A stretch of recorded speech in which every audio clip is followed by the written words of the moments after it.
और चलो कुछ कहीं नहीं है तो चलो आज लाइट का डेफिनेशन ही दे देते हैं। इसका डेफिनेशन हम लोग पढ़ रहे हैं, ये लगभग 300 से 400 साल मेहनत है साइंटिस्टों का, जिसको हम लोग 3-4 लाइन में ही केवल पढ़ ले रहे हैं। तो वो जो मेहनत है, वो जो सफ़र है, उसी सफ़र को आज हम लोग जानेंगे।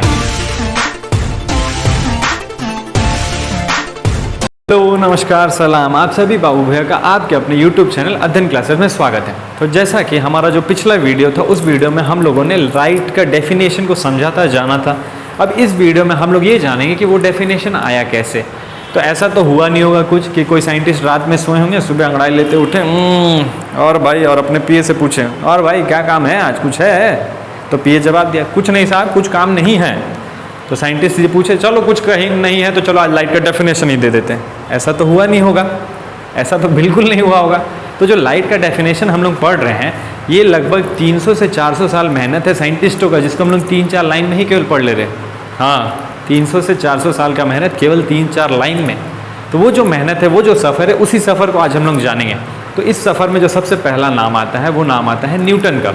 तो न्यूटन लगभग 1600 में क्या कहते हैं कि जो लाइट है वो माइक्रो पार्टिकल से बना हुआ है और स्ट्रेट लाइन में ट्रैवल करता है, जैसा आप देख पा रहे हैं। अब इस चीज़ को उन्होंने कहा था कॉस्पिकुलर थ्योरी ऑफ लाइट। तो सबसे पहला इसमें कदम उठाने वाला आदमी न्यूटन। अब जो दूसरा कदम इसमें उठाए हैं, उनका नाम है क्रिश्चियन हेगन्स। क्रिश्चियन हेगन्स लगभग 1670 में क्रिश्चियन हेगन्स का क्या कहना था कि जो लाइट है वो थ्योरी दिए थे वेव नेचर ऑफ लाइट पे। वो उनका थ्योरी एक्सप्लेन कर रहा था लाइट के वेव नेचर को, लेकिन वो तो थ्योरी दे के चले गए।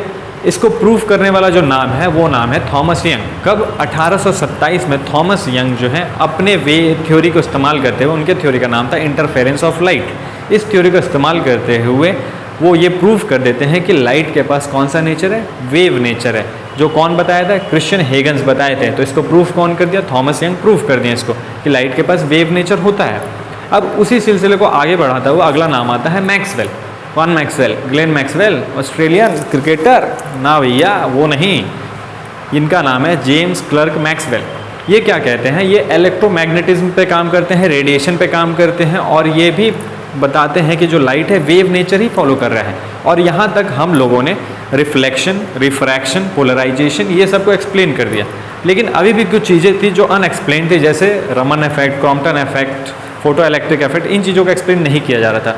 तो इसी सिलसिले को फिर से आगे बढ़ता हुआ अब एक बहुत बड़ा नाम आता है, जिसको हम कहते हैं मैक्स प्लैंक। तो मैक्स प्लैंक तो सारे लोग जानते ही होंगे, नहीं जानते हैं तो आज जान लीजिए, देख लीजिए। और ये 1900 में आते हैं मैक्स प्लैंक, और इनका इक्वेशन ये है E=hν। यहाँ पे जो h होता है वो होता है प्लैंक्स कांस्टेंट, और जो न्यू होता है उसको हम लोग कहते हैं फ्रीक्वेंसी ऑफ एमिटेड फोटोन। जी हाँ, यहाँ शब्द आ गया क्या? फोटोन। अब यहाँ पे ये जो इक्वेशन है, ये न्यू है किसका? क्वांटम मैकेनिक्स का। अब यहाँ से सुने होंगे सारे लोग क्वांटम फिजिक्स, सारे लोग सुने होंगे। अब यहीं से वो स्टार्ट हो जाता है। कब? 1900 के आसपास, 1900 में। ठीक है। अब इस चीज़ को कौन बताता है? Max Planck. ये इक्वेशन दे दिए एमिटेड फोटोन से रिलेटेड।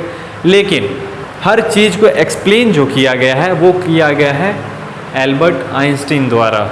जी, एल्बर्ट आइंस्टीन जो था, Crompton effect, Raman effect, photo electric effect, और ये सारा इफेक्ट जो है लाइट से रिलेटेड है। और इस इफेक्ट को वो कैसे एक्सप्लेन कर पाते हैं? प्लैंक्स का क्वांटम थ्योरी का यूज़ करके। मतलब अगर प्लैंक्स का क्वांटम थ्योरी नहीं होता तो ये सारा इफेक्ट नहीं जाना जाता। तो कुल मिला के अभी तक यहाँ क्या पता चला कि जो लाइट है उसके पास वेव नेचर है, और उस वेव नेचर से हम लोग क्या एक्सप्लेन कर पा रहे हैं? Reflection, refraction, polarisation, diffraction, interference, ये सब चीज़ों को हम लोग वेव नेचर से एक्सप्लेन करें। लेकिन वही दूसरे हाथ में देखा जाए, Crompton effect, Raman effect, photo electric effect, ये सब किससे एक्सप्लेन किया जा रहा है? लाइट के पार्टिकल नेचर, मतलब फोटोन नेचर से। तो यहाँ क्या पता चला कि लाइट वेव भी है, पार्टिकल भी है। तो यहाँ से वो डेफिनेशन तैयार होता है जो हम लोग पढ़ते हैं। और एक और चीज़ यहाँ हम कंक्लूड कर सकते हैं कि लाइट के पास डुअल नेचर है। जैसे इसको सिंपल समझना चाहें, ये एक हम है अपने मम्मी पापा के साथ, ये एक हम है अपने दोस्तों के साथ। दोनों तो हैं ही हम ही ना, लेकिन मेरा रूप अलग अलग है, और जानते तो सारे लोग हम ही को होंगे कि भाई ये ऐसा है, ये ऐसा है। तो कुछ चीज़ें इसके द्वारा एक्सप्लेन की जाएंगी, कुछ चीज़ें इसके द्वारा एक्सप्लेन की जाएंगी, लेकिन है कौन? ये अल्टीमेटली हैं हम ही। तो वही चीज़ लाइट है। लाइट जो है इन चीज़ों को भी फॉलो करता है, विच मीन्स वेव नेचर, और इसको भी फॉलो करता है, विच मीन्स फोटोन नेचर। तो अब हमको यहाँ ये पता चला कि लाइट के पास दो नेचर है, जिसको हम कहते हैं डुअल नेचर ऑफ लाइट। तो यहाँ से हमको ये भी पता चल गया कि light have two nature, which we can say light have dual nature.